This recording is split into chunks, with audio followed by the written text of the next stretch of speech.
Assalamualaikum warahmatullahi wabarakatuh. Selamat pagi anak ibu. Bertemu kembali kita dalam pembelajaran online kita di pagi ini. Oke, ibu tidak panjang lebar, ibu langsung masuk ke materi aja. Tentang materi yang kita pelajari hari ini adalah tentang cerita fiksi. Dan tetap bersama Bu Neng Santi.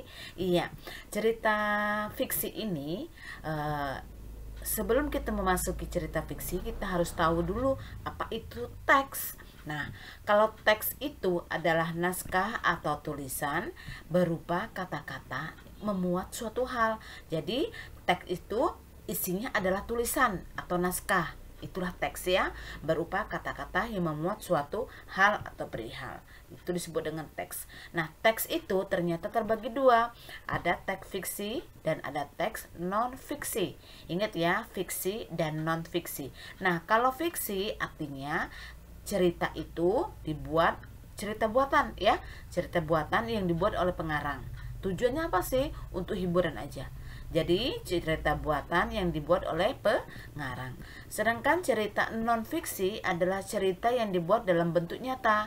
Jadi istilah kata lainnya, kalau fiksi itu tidak nyata, sedangkan non fiksi itu adalah cerita nyata. Ya, ingat ya, kalau nyata itu adalah non fiksi. Kemudian unsur-unsur cerita fiksi atau unsur-unsur intrinsik cerita fiksi itu ada bermacam-macam, yaitu satu, tema. Jadi suatu cerita itu atau suatu teks itu mempunyai tema, artinya mempunyai landasan tertentu. Kita mau bicara tentang apa? Tentang apa? Apa yang mendasari cerita tersebut, itulah yang disebut dengan tema. Yang kedua adalah tokoh. Tokoh artinya pelaku cerita. Pelaku cerita di dalam cerita tersebut. Dia mempunyai tokoh atau pelaku. Oke, selanjutnya alur atau plot. Artinya alur cerita kita ini atau berbentuk maju atau mundur atau maju mundur. Itu disebut dengan alur. Yang keempat adalah latar. Nah, latar itu terbagi, sebenarnya ini adalah materi sudah di semester 1 kemarin ya, sudah Ibu bahas, tetapi alangkah lebih baiknya kita ulang lagi ya. Nah, kalau latar itu terbagi 3, ada latar tempat, ada latar waktu, dan ada latar suasana. Kalian bisa lihat lagi video pembelajaran Ibu pada periode-periode yang lalu ya. Di sini di sana di video itu diperjelas lebih mendalam lagi ya. Nah, yang kemudian yang selanjutnya adalah amanat. Amanat artinya pesan yang ingin disampaikan oleh si pengarang. Jadi pengarang itu membuat cerita atau teks cerita itu punya tujuan. Nah, tujuan itu diambil dari cerita tersebut. Jadi mau tak mau kita harus membaca cerita tersebut.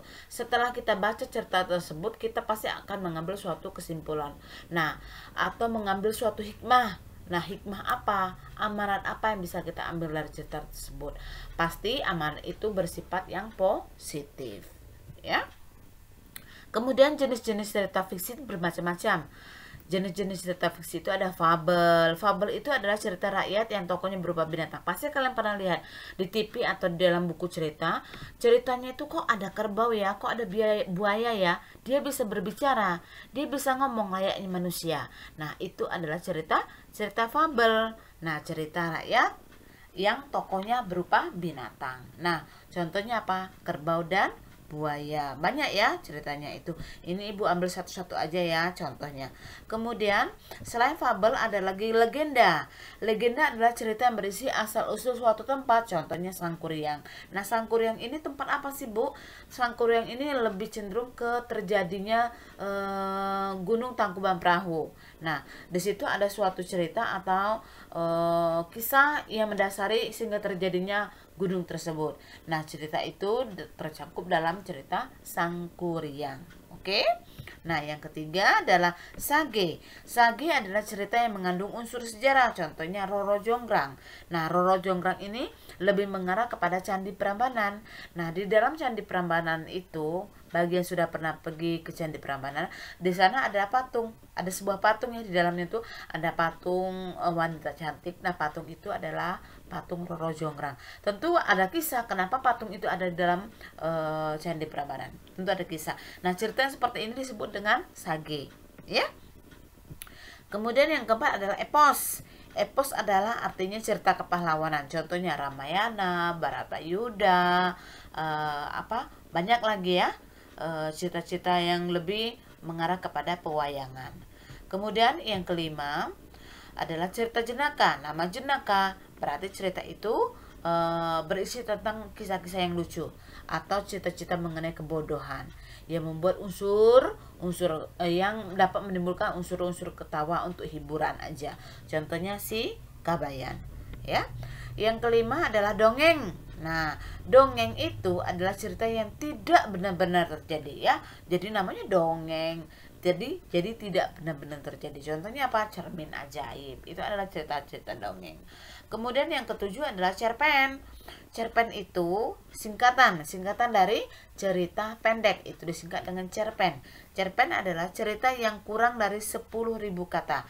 Jadi kata-kata yang tercakup dalam cerita tersebut nggak lebih dari 10.000. Itu disebut dengan cerpen. Contohnya Purnama di Atas Pesantren.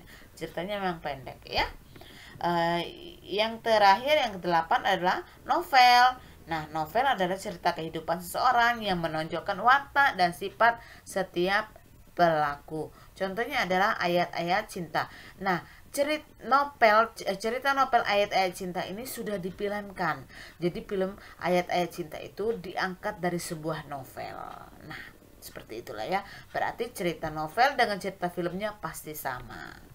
Oke, anak ibu, kiranya batasin dulu tentang teks cerita fiksi, ya.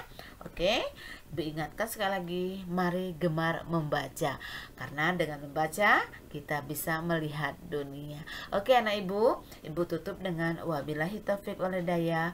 Wassalamualaikum warahmatullahi wabarakatuh.